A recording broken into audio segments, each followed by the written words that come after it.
Anak, gising ka na pala? Uy, nak, tulungan mo naman ako dito para makakain na tayo. Tapos na naman. Asan ba si Kuya? Si Kuya na lang tumulong. Louie, nak, gising ka na ba? Opo, Nay. Nag-ayos lang ako ng higaan. Sige, labas ka na agad ha. Pagtapos mo para matulungan mo ako magkain. Opo.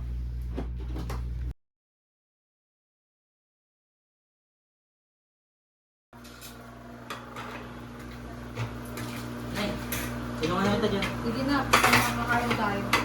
Sige. Pray muna tayo. Sige po. Panginoon, salamat na may pagkain kami ngayon at sana gabayan niyo po kami araw-araw.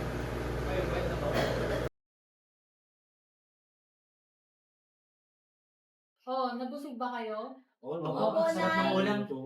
Oh, habang namamalengke kami ng tatay niyo, maglinis muna kayo dyan ha, para mamaya darating yung mga tito niyo.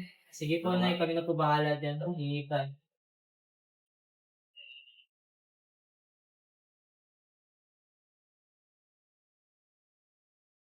Uy, Ransha! Tinungan mo naman ako sa gawaing bahay. Kasi hindi pa nahugasan. Mamaya na yan. Wala pa naman sila mama eh. Ngayon mo na gawin para tapos na. Ano ba yan? Mamaya na ha. Maghuhugas naman ako eh. Ngayon na. Yung po. Dito siya maghugas eh. Ano nga?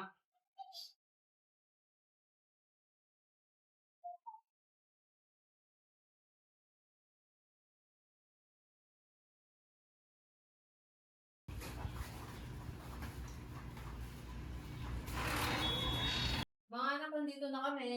Ay, Nay, nandiyan na po pala kayo. Kay, ako na po bahala ng mga gamit. Sige po, pasok ko po.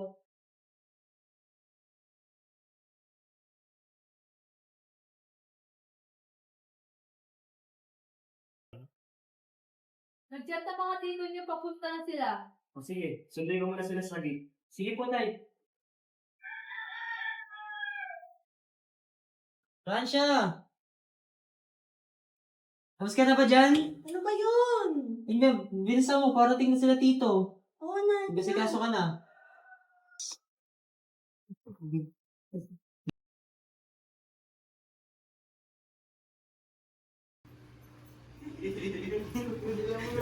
Ala, dito na yung mga tito nyo.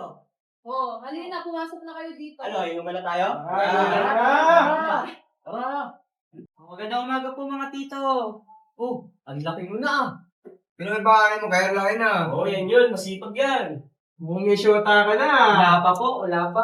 Ayaw mo na ba mapagbandiwan sa inuman? Ay, naku po, iniiwasan ko po yan. Okay. Saan yung punso mo? Saan yung punso mo, Ken?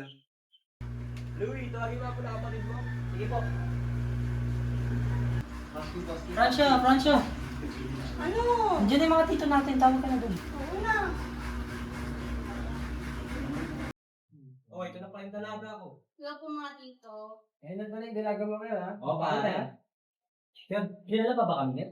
Lewa ko ka dyan, matagal na kasi yun eh. Nasyota na ba ka? Nakakakon. Ilan taon na ba yun? 19. Lagi naman yung kayo. Hindi, baka naiya lang yun. Tara, siya tayo, tara, siya tayo.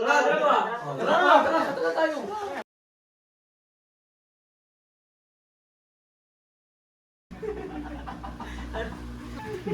Sure na kayo, di kayo kakain? Hindi na siguro. Hindi na rin. Alis na rin kami? O tara, kina ay sa baba. Saan yung anak mo? Wala, nag-aaral, busy.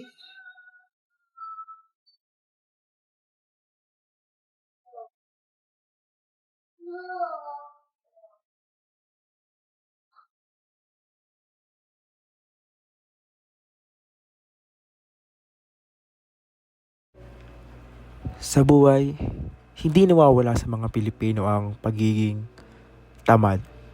Pero meron din taong handang isakripisyo ang oras, matulungan lang ang kanyang pamilya. Simple man ang mga gawain o hindi.